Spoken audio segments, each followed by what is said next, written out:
Hello and welcome to another edition of the Gooner Ramble. With the being on the eve of the Premier League, we are now going to look ahead to the new league campaign today. We're going to look at who's going to be the winners, who's going to be the losers, and most importantly, we're going to try and guess what the new season holds for our beloved Arsenal. We have a very international podcast today. Joining me thousands of miles west in America is Judd. How you doing, mate? Doing great. Yourself? Very good, thank you. And all the way to the east, we have Sima. How you doing? Hey, I'm great, thanks. How are you? I'm very good, thank you. Right, to kick us off, I haven't told you about this, but I'm going to put you on the spot a little bit, right? I want a yes or no answer. Imagine that you had to put your house on this question. There's no umming and ahhing. So very simply, I will give you a chance to explain yourselves, but very simply, will Arsenal be champions of the 2015-16 Premier League season? Judd? Oh, man. No, yes or no? Yes, yes. Yes. Sima? Very confident, yes. 2 yeses. Well, I have to say, if I was putting my house on it, I would probably go for no. But the odds are better. the odds are better because there's 19 other teams in the league. You only one. Yeah, there are. Right there. Right, so that's nice to hear that confidence. I have to say, I thought I might be 3 no's here, but that's I'm very pleased to see you say that. We're going to look at all the title rivals over the podcast, but first of all, of course, there is only one place to start, and that is with Arsenal. We've got the Community Shield under our belt, back-to-back FA Cups. We've beaten Chelsea. We had good results last season against City and Arsenal. It's late. I'm sorry. Against City and United, of course. It's been a very good couple of years for us. I think we can agree. And of course, the question on everyone's lips now is, can we make that final step? So, I'll start with you, Sima. You said you were very confident and you think we will be the champions in 9-10 months' time. Why do you think that is? I think we have a very, very good, stable squad right now, except for the DM position. And I was looking at Chelsea's squad, and they still have a very decent squad, but they have like 12, 13 great players, and then they don't have a lot of depth in their team right now. And City have been a bit ups and downs, and I feel like we are the most stable at the moment in all aspects. I feel like financially we're stable. We have a very good squad. You see the players together. They've gelled really well. We started the preseason very confidently. Like you said, we just won 2 Community Shields, 2 FA Cups. I just feel like it is a great time to be a Gooner right now after those 10 horrible years.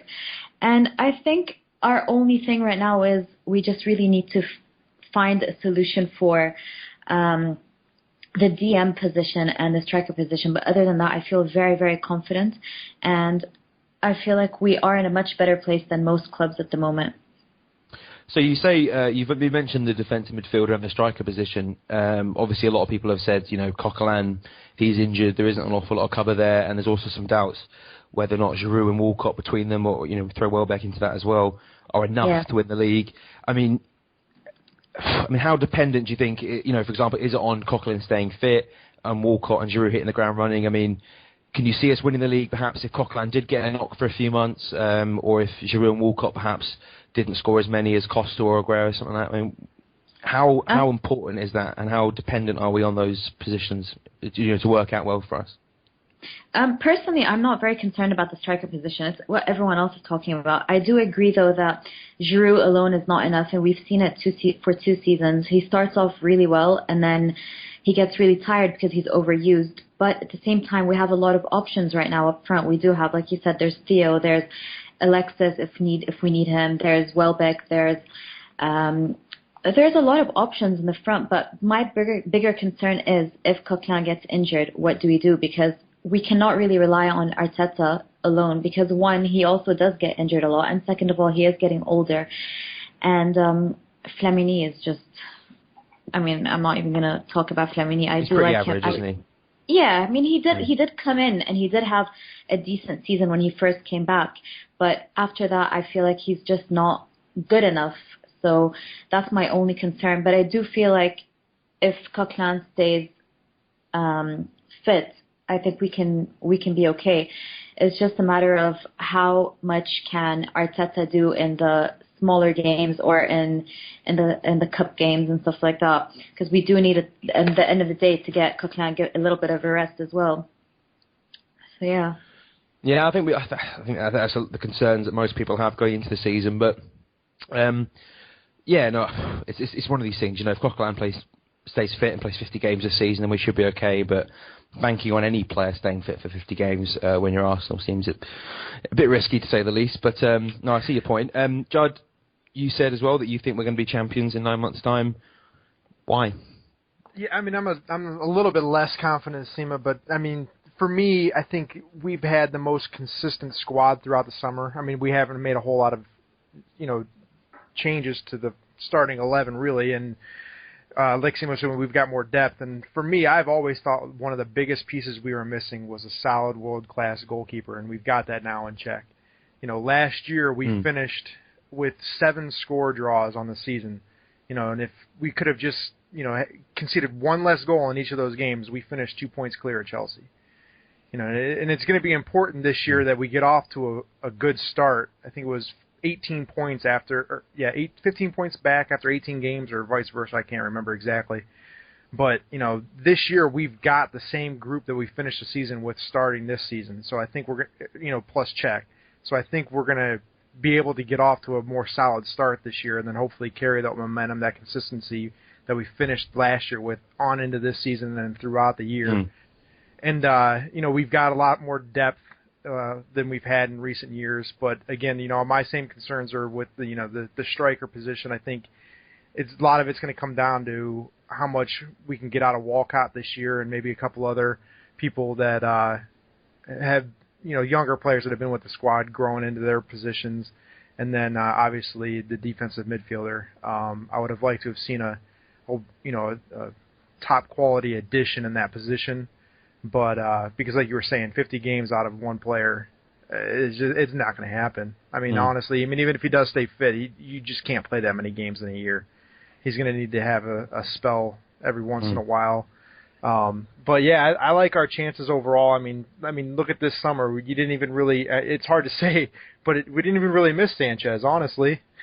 Well, the we were watching. Goal. Yeah, the guy pretty much came in to directly replace him, and he looks to be, fighting fit, and that kind of goal we saw, was never. I think we've never really seen that from the Ox, especially on his left foot, having the confidence to cut in and do that. I mean, already we're thinking, when Alexis is back, how is, if the Ox plays that well again at the weekend, how is he going to lead the team? And so both of you guys have mentioned kind of squad balance. We've only signed one player this summer, but I think, my general opinion, the reason I said if I had to put money on it, I don't think we'll win is purely because there's 3 other quality teams that are going for the league, and if we aren't quite at it, there will almost certainly be at least 1 or 2 of them that will be, we will have a great season, I think. So we are, I think the squad we have now, if we had that 5 years ago, you look at some of the teams that won the league perhaps weren't the best, but they steamrolled it because there wasn't enough competition. And you look at the squad we have now and think, for me personally, I think it's the best squad we've had for 10 years. It's just, I think it's just talent throughout the team. And as Judd says, now we have that world-class goalkeeper. Not only does it make he's going to pull off more saves, but he seems to have already, he has this aura about him that will improve our defence. I think the whole back line will play better with him in it. And of course you have Coquelin, who's a revelation last season in that defensive midfield position. So I think and it's worth remembering as well, last season I think we lost the league, I think everyone can agree, in the first few weeks and months of the season. And then from December onwards, we matched Chelsea pretty much point for point. I think we finished the season 12 points behind. We were probably about 12 points behind by October, November time. And then, but you have to remember that period where we weren't good enough. There was no Bellerin, there was no Coquelin, Walcott was out injured, and we bought Gabriel in January, and we bought Cech in as well. So I think even though we haven't had those new signings, and people will say, we're 12 points behind last season, and we only managed to get 1 player in this summer, there's 5 players there that we didn't have at the period where we were definitely worse off than Chelsea. And since then, we ended the season really strongly, and we matched them throughout. So one thing I wanted to bring up as well, one thing we know we've been good at for a while, I think, is the smaller teams. We obviously have bad results like we did against Swansea last season, against Tottenham. But in the big games, we've struggled in years, and that's where we've lost the league. I think in the league, whenever we came to these big matches, other teams saw us as a bit of a walkover. last season we smashed Liverpool at home, we beat City away, we did beat United away in the Cup, and even if that might not be a league match, doing that at Old Trafford will inevitably give us confidence in league games. Sima, I mean, what do you think about how important are these big games going to be this season, and can we expect us to improve on last season? Because even though we did do better in some of the games, we still lost to Chelsea at Old Trafford. We lost to Chelsea at Stamford Bridge. We lost to United at home. We didn't pick up the points against Spurs.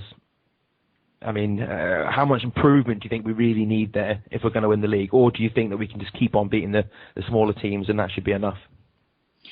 No, I mean, definitely it is very important. But like you said, in the beginning of the season, we were worse off and we didn't have Coquelin, we didn't have all those players. And that's also one of the reasons why I think we didn't have as much confidence. And later on throughout the season, we ended up doing a lot better in the bigger games.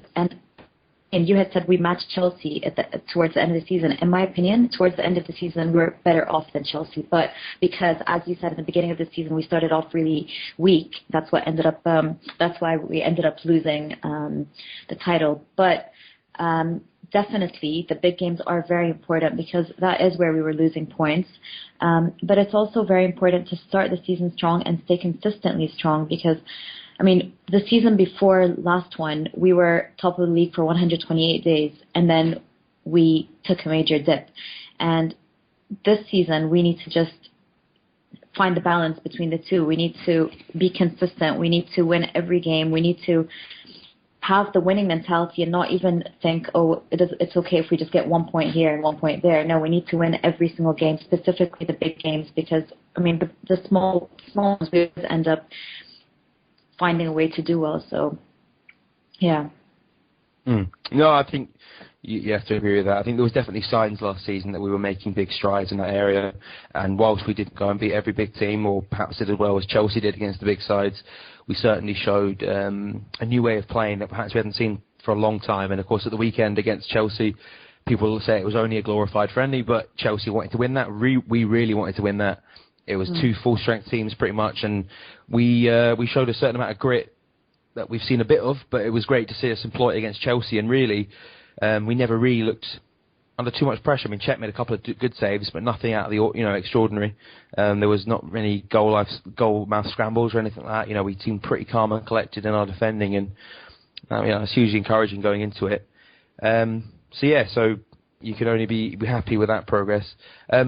Judd, I'm sure you'd agree with most of what Sima said there, but when we look at the squad as a whole and certain players, I mean, last season you looked at Alexis Sanchez in those first few months as someone who really dragged the team on, and whilst we'll be expecting the same from him again, are there any players, I mean, who do you think, if we're going to win the league, what do you think needs to happen in terms of which players are going to step up, which players are going to perform, or is it really just kind of everyone does well over the season, or do you think there's a few star names you could pick out that would really, if they had great seasons, that would really drive us on?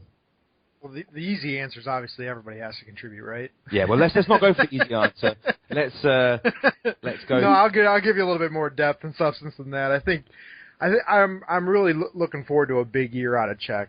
I mean, not just because I'm a goalkeeper myself, but I think that he's going to be a much bigger difference than most people realize. I honestly said he was think going that to win us 15 points, didn't he, on his own? That was what he said. And then Brad Friedel, he was on NBC Sports doing his analysis after the Community Shield, saying that a good keeper can win you 13 was his number. So, and that might be slightly elevated, but I legitimately think that he could easily get us close to a double-digit increase from last year, just in that one position. I mean, you look back at the beginning of the season, and I don't want to place all the blame on DeChesney, but we couldn't even keep a clean sheet for the first 4 months of the season.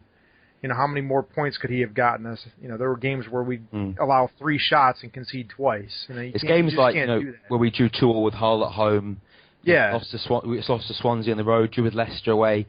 Those games where perhaps a better goalkeeper does pull off those saves. And the thing I always said about they were always difficult saves, but they're saves that every once in a while a world class keeper is going to make that unexpected save. That he'll make the saves more often than not that you expect him to make, but whenever someone gives a shot that would require a world class save, he just didn't have it in him.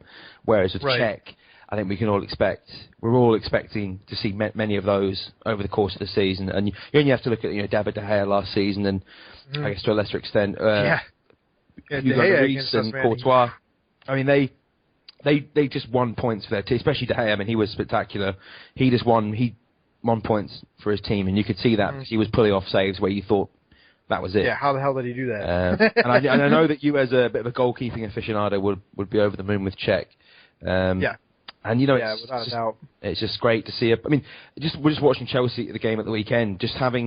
I just realised I didn't have this general sense of dread or kind of unease that there was whenever Ospina or Szczesny, decent goalkeepers although they are, they're not of that calibre where whenever anything comes into the box or a shot is made that you expect the keeper to make, you know Czech's going to get it. I mean, you might make the odd mistake, one or two mistakes a season, but I mean, how much have we missed that? I mean, if we look over the last 10 years in the league failings, you look at guys like Almunia.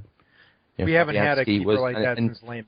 No, honestly. Exactly, and it's not. You know, a lot of people actually say we haven't had a good goalkeeper this good since Sima, but I do think that does a disservice to Lehmann because he was. I mean, Lehmann might have been a step down, but I mean, he was a quality keeper. He was certainly a quality keeper. You know, and beyond just Czech, you know, I'm hoping that we can get a big year out of Ox, not just because he's had a successful summer. Am I saying that? But I think it's time that he's reached that point in his career that he really needs to start taking his game to the next level. You know, and I think that he could make a huge impact, giving us even more options in the midfield. Take a little bit of weight off of some of the other players. You know, I mean, you got a three-headed Hydra up there if he starts really kicking on. And then also Walcott. You know, he's been struggling with fitness for most of his career, but you know, I've always thought that he was underrated as a finisher.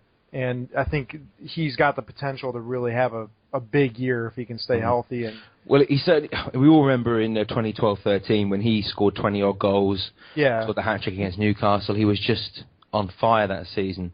And of course, it was not long after that he had that horrific injury that kept him out for well over a year.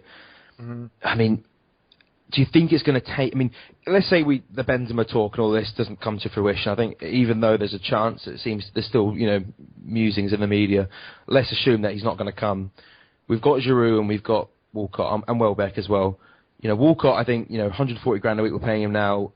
I get the impression that we're going to look to play him through the middle. Yeah. Sima, so let's look at Theo. I mean, do you think if he's played through the middle, do you think first of all that he can hold a spot from Giroud regularly? And if so, do you really think he's going to score 25 goals in the league? Maybe a little bit less than that, but still a really good number. I mean, is that something that I think we all agree he can do it. If he reaches his potential, he can do it. But do you, again, if you were putting your house on it, do you really think he will do it? Or do you think he might take a bit more getting used to the striker position? Because really he hasn't played many games as a striker over his career. We've often talked about it, but he's not ever had a long run in the team. Yeah, I mean, when he has played in the middle, he has done well. That's for sure. But if I look at, for example, the community, the Community Shield, he played for 75 minutes, I think.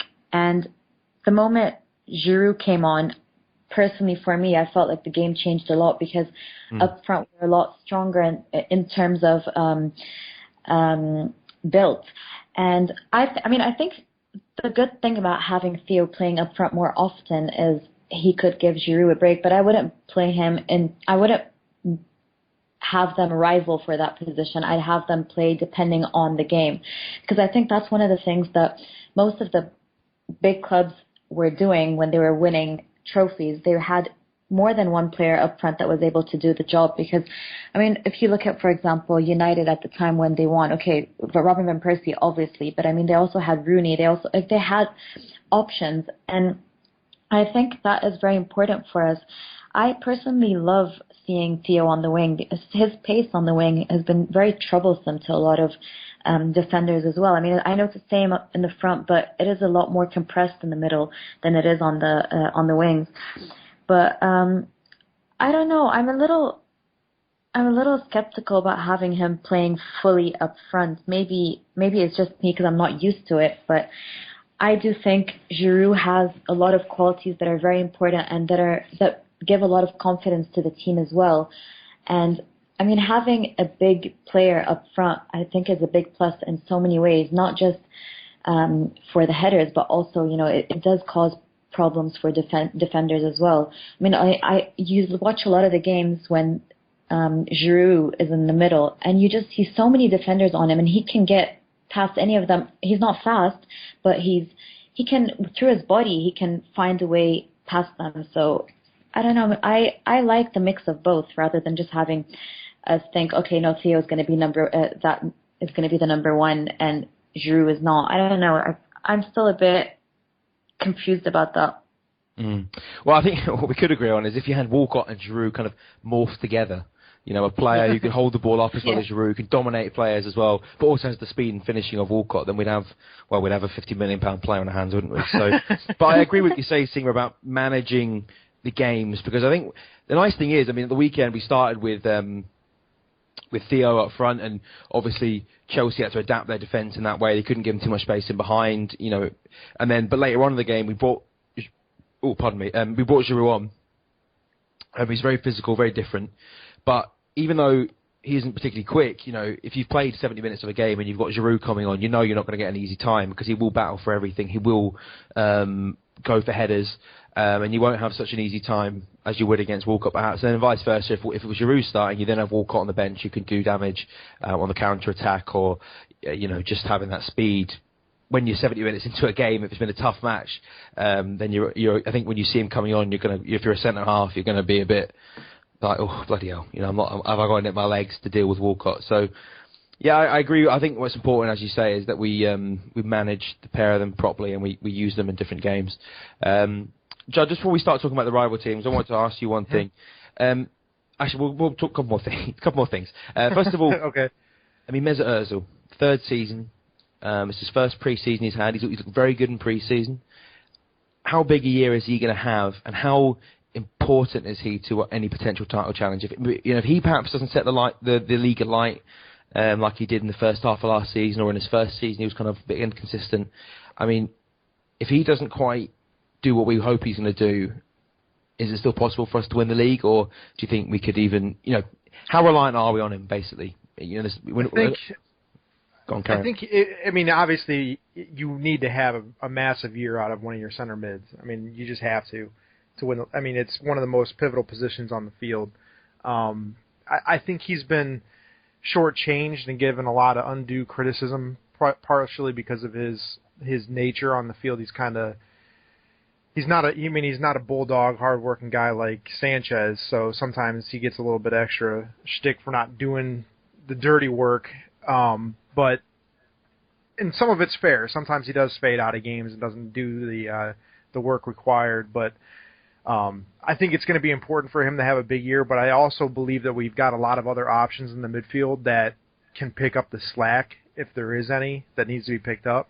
You know, Vršicki, Santi, obviously. It's nice. I mean, we truly do have quality and depth for the first time in ages. But if he can put a full year together like he started last year or the first few games of his career at Arsenal, if he can do that for an entire season, I love our chances of winning the league. Even if we don't bring in another striker or defensive mid, you know, defensive mid maybe we still need that, but you know, if you've got a quality number 9 or number 10 running the show, I mean, they can make average players look great. He almost feels like the final cog. If he could get him going, and we're playing at a really high octane level, he'll bring the best out of Walcott, he'll bring the best out of Alexis, he'll bring the best out of Ramsey. You know, if Ozil has this injury-free season and plays to his potential, and he gets into a good vein of form like he did towards the end of last season, it's really exciting. I mean, the idea of it, and all I pray is that he doesn't pick up a knock and, you know, finds himself. Touch wood. Well, I think actually last season that knock did him good because he was obviously struggling after the World Cup, and he seemed to, in those few months away, really started hitting the gym and stuff, and he came back. And if you look at him now, he looks huge compared to the kind of slight frame he had when he first joined. Well, let's not go overboard. I mean, he looks bigger. Okay, look, he's not. He's not a big guy still, but you look at him now, and maybe he does look more physical shirts, but you can see that he's done. And you know what's so big to the fact that he can't run as quick, or you know, a lot of what he does is movement and his ability to, you know, his agility and stuff that would be impacted if he got too big. But you can certainly see one now thing I like to he's say more ready is for Premier League football than he was even the beginning of last season. he plays bigger than he is. If you know what I mean. Yeah. He's not a big physical player, but he's hard to take off the ball off of him. You know, and he knows how to throw his body around. Yeah, no, definitely. One other thing before we talk about the rivals then is kind of the players in the squad that perhaps aren't the star names, and let's assume that we might pick up a few injuries this season. I mean, if probably a safe assumption. I think I think realistically, you look at any team and you say if you take key players out of the team, they're going to struggle.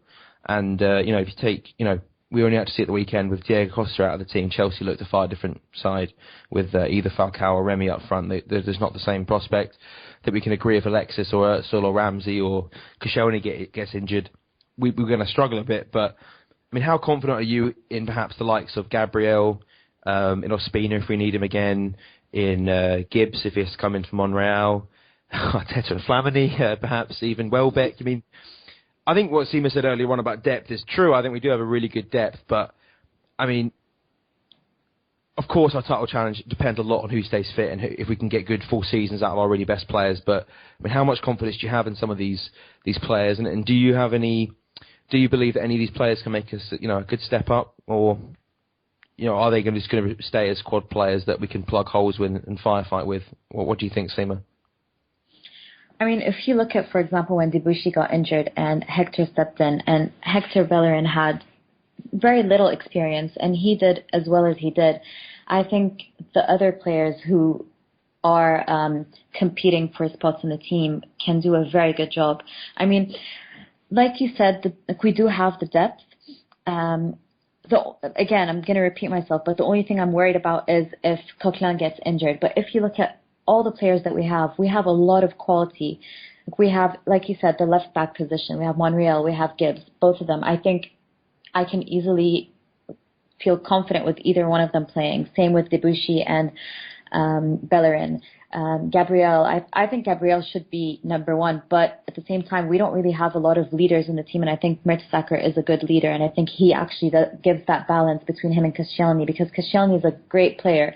He does everything. He's a beast of a player, but I don't think he's a leader, and I think Mertesacker rubs that off.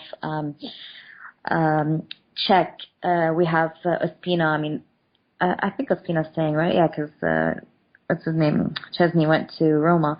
So That's correct, I think we have a lot of great players, even up front. All of the players. I mean, I know we're all talking about getting a striker like Benzema or whatever, but even the ones that we do have right now, they can all do a very good job. We have so many goal scorers in the team as well. So attacking-wise, I mean, I'm not worried at all. If you saw Ox's goal during Community Shield, Cazorla can score, Ozil can score.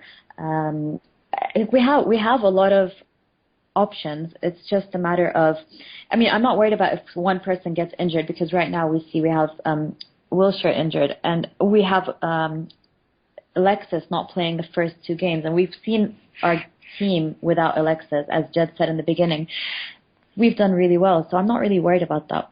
I just really, really, really, really hope we find a solution for the DM position, because that is the only thing that can break us. And also, we were saying earlier that Czech has been the difference because we haven't had a great goalkeeper, but we also have not had a great DM for such a long time, and I think that was what gave us confidence mid-season last season when Coquelin came, and he was just a surprise and a breath of fresh air, because we were even complaining, when we lost Song, who wasn't even a great defensive player, but when we lost Song, we felt like, oh God, we didn't fill in that position. So I think that is one of our most important positions that needs to stay fit. So I really hope we find a solution for that. I guess the good thing with Coquelin is he's a nutter, and he played last season with like a broken face for a while, so it'll take a lot to keep him out. But anyway, look, we've gone over quite a bit with what we think of Arsenal, how we think the squad looks, and how we're going to do. Let's have a quick look at the other teams that will be vying for the title. First place to start, I guess, is Chelsea. Won the league last season by a big margin. Really, they'd won the league from, I think, by Christmas. The point where City caught up with them, but they always look like the stronger team, and they've got some quality players. Hazard, Fabregas, as much as we would want to admit it, Costa, Matic, Terry, Courtois. They really do have a good team. I mean, how do you see their season going, Judd? I mean, they haven't bought much this summer. They've lost a couple of players, most notably Czech. Is it enough for Chelsea just to stick with what they've got? I mean, or do you think that because they've kind of not really improved in any positions, I mean, are they going to struggle a bit, or do you think because they were so good last season that they can kind of afford to kind of stick with what they've got and maybe add just a couple of squad players? I mean, how do you think they're going to do? Well, I don't think it's unfair to say that they didn't really need to add a whole lot. They did so well last year. It's probably fair to expect them to have a similar season this year. The only question is whether or not anybody else is going to be able to overtake them. And I believe that we could possibly. United made a few additions. City made a few additions. So, for me, I don't know. I think it's going to be a very tight title race this year. Mainly because the other competitors at the top have all made additions. So at the very least, you can't see Chelsea running away with it like they did last year. No, I wouldn't expect them to run away with it. No. Sima, what do you make of Chelsea? Like I said in the beginning, I mean, they do have a very, very good squad, and I still think it will be between Chelsea and Arsenal, but Chelsea don't have the depth. I really don't think they have the depth anymore. I don't think they have the balance that we do either. So I'm not as threatened as I was by Chelsea last season. I feel a lot more confident than Chelsea. Even the fans, all the Chelsea fans that I talk to, all of them keep telling me about how they're actually worried because they feel like they don't have balance in the team anymore, and they feel like they don't have enough depth in the back. And so I don't know. For me, I'm actually a bit more concerned about the other clubs that have been building and buying players. I mean, I don't know. So do you think Chelsea are going to finish below City and United, for example? No.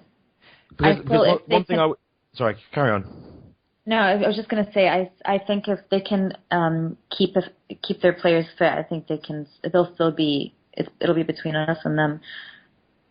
Yeah, I mean, the thing is that you're saying how we have a good balanced squad, and I think if you look at Chelsea as well, I think you have to, even though I would perhaps agree that they don't have the depth we do, I would certainly expect them to bring a couple more players in, for example, but they do have a settled squad. They have a squad that know how to win things, and of course a manager who knows how to win things as well. So I certainly feel like something like stability is underrated. I think a lot of Arsenal fans, for example, this window have gone a bit mad because we've not made huge strides into the transfer market. But having a settled squad like we have, like Chelsea have, I think is going to be really beneficial, and that is something that seems to be, all the predictions I'm seeing on the BBC and stuff like that seem to have Chelsea as favourites, but with us probably as the second favourites. Although obviously there's a lot of dispute about that. But we're the two teams with managers who've been there for a long time. Although I know Mourinho's only been there for 2 years, but you know what I mean. He knows Chelsea. He's been there before, and a squad that is largely settled and have been together for a few years. So there certainly seems to be an emphasis on that, even though both the Arsenal and Chelsea fans are probably a little bit upset about the lack of transfer activity this season. But I think you can make the point that we don't have to do as much as the other teams. Moving on then, next is to Manchester City. They finished second last season, just above us, kind of nipped in there. Didn't really give a good account of themselves in defending their title, which has become a bit of a habit. They did the same, I think, when United won the league in 2013. City kind of fell away then as well. I mean, what can we expect from them? I think we can all agree that guys like Aguero and Silva are just top level players. I think Aguero for me is behind only maybe Suarez as far as how the best strikers in the world, out and out strikers anyway. And then Silva, I think the best number 10 in the world as well. So they've got quality, but there was a lot of issues with their defence last season. There's some issues with their depth. They've sold Jovetic and Zeko. They're looking a little bit short up front, and of course Aguero does have a bit of an injury, history of injuries. And a lot of pundits are saying they might even finish fourth this season.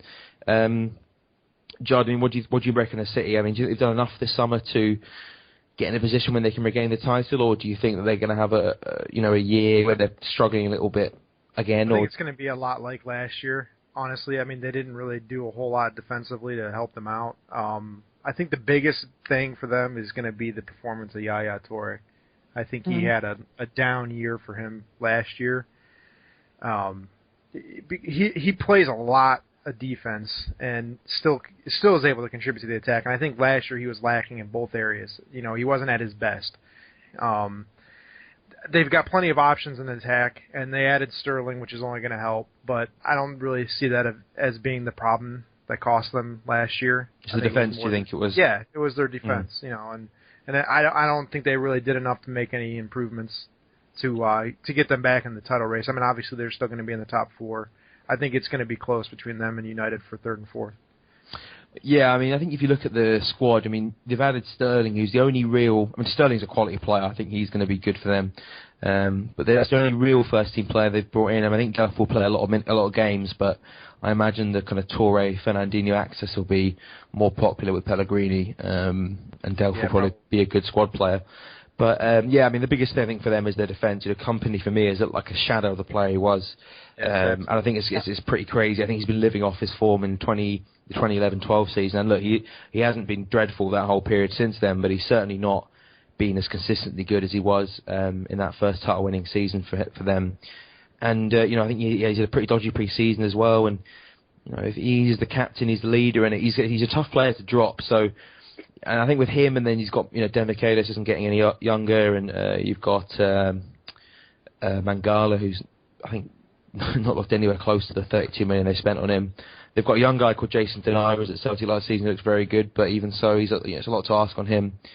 Sima, I mean, do you kind of echo what Judd is saying, or do you think we're underestimating them a bit here? Because, you know, they have had this record of finishing second, then they win the league, then they finish second, then they win the league again, then they finished second last season, so the pattern could continue. Could they win the league again, or again, are they going to be off the pace, do you think?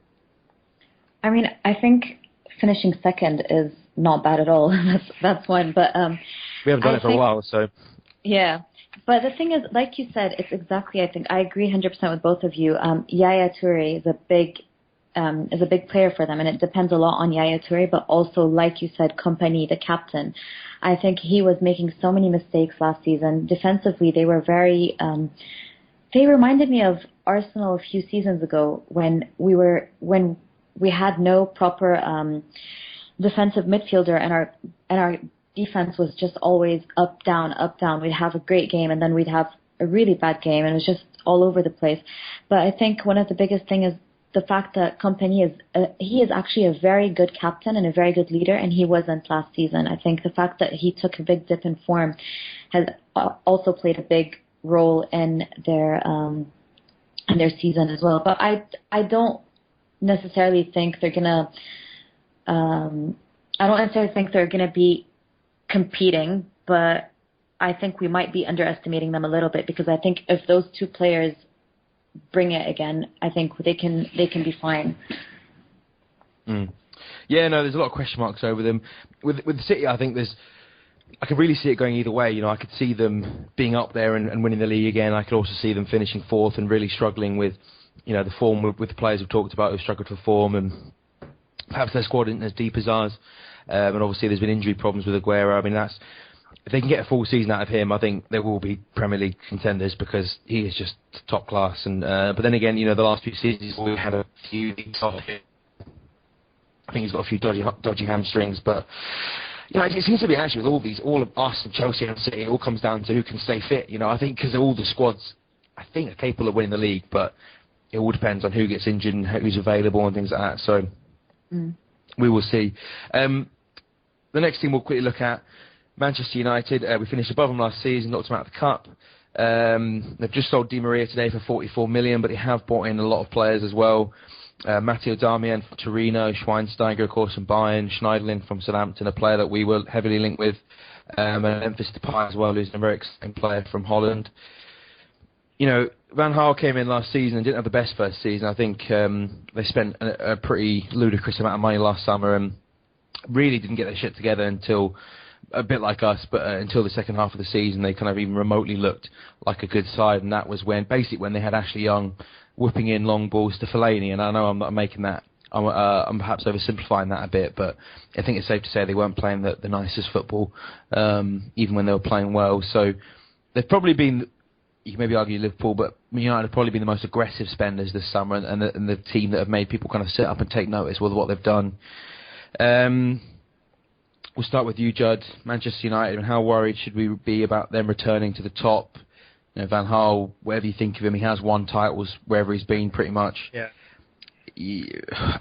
First of all, do you think they'll finish above us? And second of all, do you think they're good enough to mount a really serious title challenge with the squad they have? I think the biggest problem that they're going to have this year is consistency. When you make that many changes to a squad, it's hard to have a full year of consistent play. Look at the way that City started off when the Sheik first came in. Everybody was, giving them the title because they spent like £200 million in one summer, whatever it was. Everybody was like, oh, they're going to finish top, miles ahead of everybody. But you make that many changes, it takes time for the players to gel together. They don't have the understanding that squads like we're going to have and Chelsea's going to have, and they struggle to find form at first. But that said, they also have a lot of quality in the squad, so there's always the potential for them to really excel. But if I were to put money on it, I'd say that they'd probably finish behind us and Chelsea, and I think it'll be a close race between them and City for third and fourth. What'd you make of that, Sima?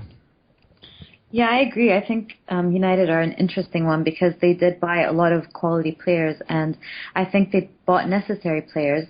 And I think last season for Van Gaal, it was more of a test, kind of. He's testing the squad, seeing what works, what doesn't work. And I think now that he's kind of had a season with most of the players, that he kind of just needs to work on making them gel as a team, because like Judd said, it's very difficult to have that many changes in a team and expect them to do well right away. But at the same time, you never know, because they were the necessary signings that they needed.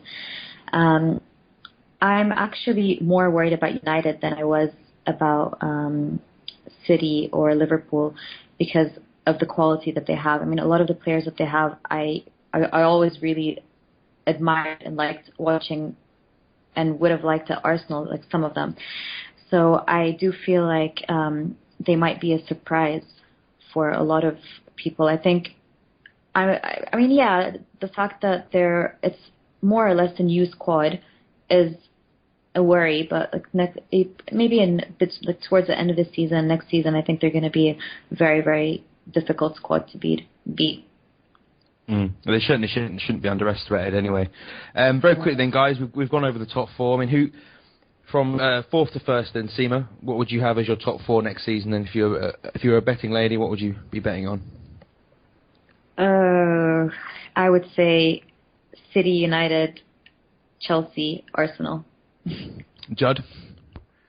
So from fourth to first. Fourth, United, City, Chelsea, Arsenal. See, I would probably go for... I've not even thought of this myself. Probably City probably have enough, and that they have a lot of players there. The best players have been there for a while. They've done it. Yeah. I'd probably have them above United. United in fourth, City in third, Arsenal in second. I'm sorry. Do you think there's anybody that could come in and take fourth though? We've no, all kind of given the same top four. Settled, I think actually Liverpool have done good business this year, and people are making the same. Last year obviously there was a lot made out of how much they spent, and all the players they brought in were kind of a bit iffy. Guys like Lovren, but I think guys like you can't really go wrong with Milner on a free transfer. I think he's a really good player. I don't know an awful lot about Firmino. I've seen bits of him playing for Hoffenheim. He looks good. Whether or not he's worth 30 million, whether or not he can do it in the Premier League remains to be seen. But I think they've addressed a lot of the issues they have last season. They do seem to have a kind of a copious amount of strikers, and I think Benteke actually is a really good signing. Perhaps a bit overpriced at 30 million. He had a nice goal, was it last weekend? You were, sorry? Yeah. He had a nice wonder goal. Oh, yeah, that was a really nice goal. So I think he'll probably hit 15, 20 goals in the league this season, and I think they'll do a lot better than last season, I think. But it's difficult to see them displacing any of the kind of top four as it is, but and then Tottenham, I don't think they've done enough this summer to really justify that. But Chelsea repeating for you then? I really think there's very little in it. I wouldn't want to bet either way, but if I'm being completely objective and I had to put money down on it, I'd probably just go for Chelsea. Really, just because I think Mourinho, as much as we dislike the guy, he's won many more league titles than Wenger has for a while, and whilst I'm fully behind Wenger at the moment, I do think that there still remains a bit of a question as to in the crunch periods if we can do it. I am confident that we can do it, but if I was betting on who's going to be better in that situation, I'd have to go for Chelsea. So I really don't think there's much in it whatsoever between the four teams, especially between Chelsea and Arsenal. But being objective, I'd just go for Chelsea, but I think we'll be right up there to the very end. Before we move on to user questions then, we won't obviously talk about all the rest of the teams in the league, there's just too many, but let's just quickly say, is there any teams that you think will surprise people this season, that will achieve more than perhaps people are giving them credit for? Obviously last season the big surprises were your Swansea City, your Southamptons that finished in the top half of the table, played some really good stuff. Do you think they'll be able to repeat it again, Judd, or are you looking elsewhere? I think there's other teams that might surprise a few people this year. I could see those teams having another successful season, but for me, the team that I think that's going to surprise a lot of people is Bournemouth. I think that they've done a lot of great things building their squad. I think that how many years? What was it? 2 years ago they were in League One. Yeah, it's pretty crazy. Yeah, it's been a meteoric rise to the top. I don't know I'm not saying that they're going to be in the top half of the table, but I think that they'll be well clear of relegation by the January, February window. I think they've got the smallest stadium that's ever been in the Premier League. It's like 11,000 people, so it's quite something that... that's an interesting one. I wouldn't think you'd go for Bournemouth. I think they have the potential to stay up, but... Yeah, I'm not saying that they're going to be I don't think they're going to have a big impact on the on the league, but I think that they're going to surprise a lot of people. I think a lot of people are expecting them to just be one of those 1 year up and right back down. But I think they've got a lot more quality and they play a lot better football than people give them credit for. Or people recognize because they're such a small club. Yeah. No, I think there's definitely potential for them to do well, though. They seem to have bought a few good players this summer. Sima, do you have any kind of dark horses this season you think might do well? Not really sure, but I do think if we look at Crystal Palace towards the end of the season, they were doing quite well, and I think they've also added a few good players like Cabaye, and he's played with Pardew before, and I think they could do well. Not obviously nothing major, nothing to actually impact like the top four at all. But they've got a world-class manager. Sorry, they've got a world-class manager. Yeah, exactly. I think they could. I don't know, maybe, but I'm not really sure. I don't know much about the teams though. Like I don't know about the new teams coming in. I haven't really been following at all, so I don't really know what they could or couldn't do. But yeah. No, I think Palace is a good shout though. I mean, they did look really good, and Cabaye I think could be one of the signings of the summer. Given that we were supposedly in for him 2 years ago. Yeah. For him to go to Palace is a pretty big move. And of course, they've got absolutely superb fans as well. I think every time they're on telly, they're always good to watch. And of course, that great Liverpool 3-3 game they had a couple of seasons ago was just what pleasurable that was to watch. So I think that's a good shout. All right, then I think we've gone over the league pretty well. What we'll do now is we'll go to the some of the Twitter questions we've had sent in. So you just bear with me for 1 minute. I'm not quite prepared, but I will get them. First of all, then we will start off with our good friend Jasper. Of course, normally hosts the show. He he typed into the Twitter feed. He asked, "Can anyone other than the usual four break into the top four?" So we did mention that briefly, but Sima, do you think Liverpool, Tottenham, anyone else could potentially upset the apple cart, or do you think the top four is pretty much set in stone now? Yeah, I think maybe Liverpool. I mean, like we were saying, they have made some good signings, and I mean, Benteke is a great signing. Milner is a great signing as well, and we shouldn't forget that Sturridge will probably be coming back soon as well. So, Liverpool probably could have a chance. You're not feeling Tottenham? Tottenham, no. Judd, what do you think? Yeah, I mean, basically the same. I could see them, Liverpool, sorry. I could see them maybe challenging United for fourth. But other than that, it always seems to get tighter around that fourth place than,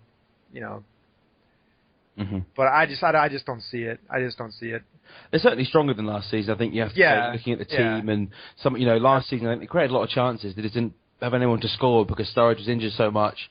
Balotelli was a disaster, but with Benteke in there now, they've got some really good players now, I have to say.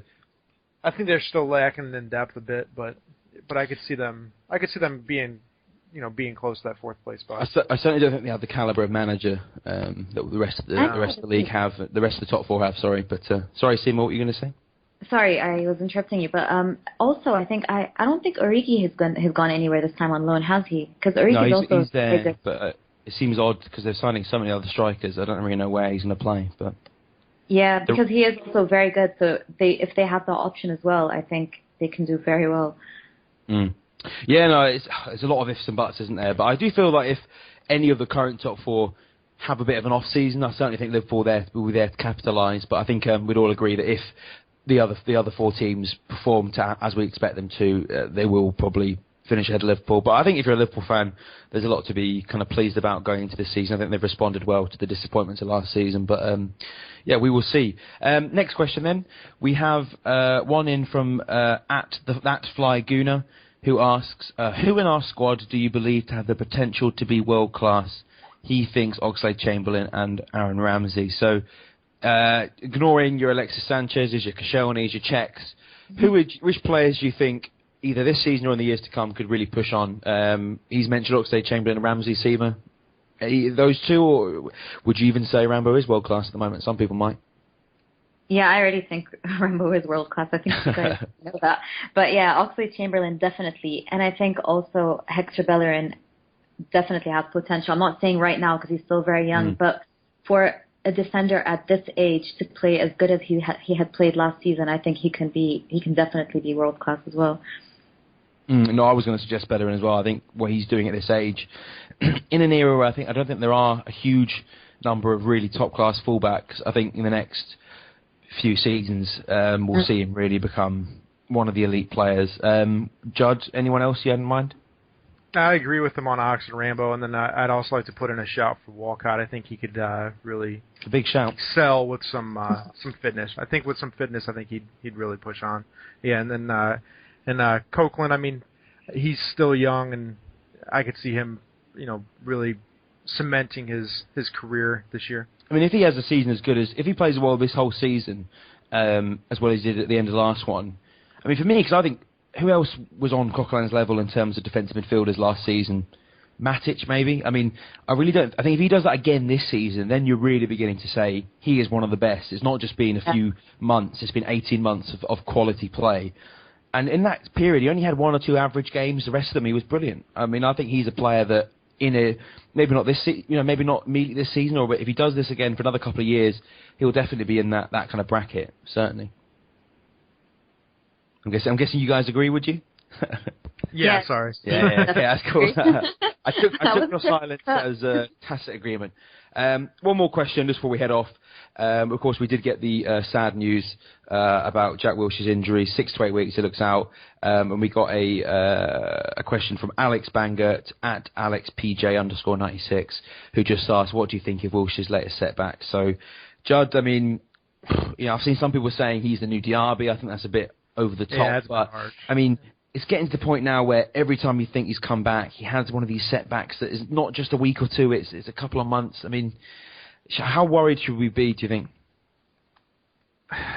It's obviously very disappointing, and it just is compounded by the fact that he seems to always have a problem. And like you said, as soon as he comes back, it's a month back, and then he's out for another extended period or an unexpected delay in recovery. Yeah, I was really hoping for a big year out of him. I think he's one of our most aggressive run-at defenders, midfielders that we have. And he's a joy to watch. And he really needs to start stepping up if he wants to, get to the England squad. So I'm sure he's as upset as we are. But well, I would say that it won't. I don't think he has to really step up to get into the England squad, given the state of field. But getting to the Arsenal team regularly. I mean, he came back last season, played on the wing, and he looked pretty good, and had a really good few cameos. Came back, got goal of the season, played really well for a few matches, and it's just so disappointing. I mean, Sima, how worried are you that this is going to become a Diaby-esque, maybe not Diaby that level, because that was beyond ridiculous, but is this his career? Is this what's going to happen for the next 10 years, or can you really see him putting this behind him and being fit for a good few seasons in a row? Because it's getting difficult to see it at this point. I know he's very young, but it's just the last 2 or 3 years have just been so kind of one step forward, 2 steps back with him, hasn't it? Yeah, that's what I was gonna say. I mean, he is still very young, so I mean, I'm hoping that, especially with the new, I keep calling him the new physio or medical team and stuff. I really hope that can be the difference for Jack Wilshere, because last season when he came on at the end of the season against West Brom, I was thinking I forgot how much I enjoy watching Jack Wilshere play, because he is really a player that has so much passion, and the way he plays is very direct and very different to a lot of the players in our squad. I really hope it's not going to be a thing, and I don't think it will be because he's young. I think he can overcome it if he has the right medical support, the right physios helping him. But you never really know. But I really, really hope it's not a permanent thing, and I hope it is just 6 to 8 weeks. It is a long time, 6 to 8 weeks, but I hope it is just that and not longer. Mm. Well, I mean, thankfully we're in a position where we have plenty of other players in that position, so there's no need to rush him back. So I guess just keep our fingers crossed, not get ahead of ourselves and think this is going to be something that's going to really plague him, and just hope that after these few weeks, he might come back and have a really stellar season. So let's not write him off just yet. I think that's it, guys. That's the questions done. Thanks to both of you for coming on. Very quickly then, before we leave, predictions for West Ham at the weekend. Judd? 2-0, and then I'm going to go with Walcott as my first goal scorer. Sima? 3-0, Giroud, Brace, and Walcott, hopefully. Lovely stuff. Now, I made a prediction in the last podcast, and I can't remember what it is, so I'm not going to make a new one. Just if you want to know, check on the old podcast. Listen to the last one. Yeah, thanks, guys. I think we've done that. That was a good podcast. We've had a good chat over what's going to happen, and let's just hope that we can do the end of season review and listen back and say you guys are both right and that we're going to be Premier League champions. So here's to a successful campaign, 38 games. Let's just hope that we can really do it this time, because it would be something that we will absolutely love to see, and I think we've got a really good chance this year. So thanks to both of you for coming on. Judd, say goodbye.